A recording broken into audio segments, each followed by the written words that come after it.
সর্দি যখন লাগে না এত মাথা মাথা বিরক্ত করে, হঠাৎ করে সর্দি লেগে গেলে বুঝতে পারিনি কখন কীভাবে সর্দি লেগে যায়।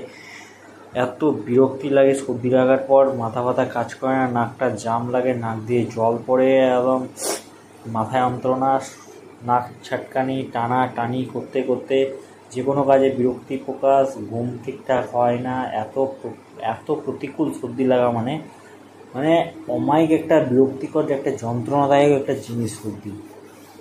ওর থেকে ভালো অন্য কিছু হয়ে মনে যাওয়া হলো না সর্দির থেকে।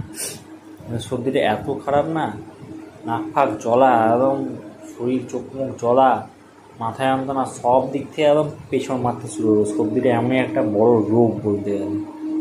Cold disease is a truly bad for everyone.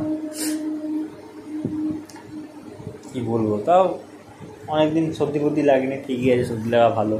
পরীক্ষার মধ্যে না লাগলে হয়, আবার তো এখন যেহেতু লেগেছে, সামনে পরীক্ষা আছে, পরীক্ষার মধ্যে সারা সর্দি লাগলে যা বিরক্তি লাগে না। আমি মনে আছে আমার 4 সারা নাক মুছছি, এক হাত দিয়ে নাক মুছছি, এক হাত দিয়ে লিখছি, নাক দিয়ে টপ টপ করে জল পড়ছে, আর পরীক্ষা দিচ্ছি।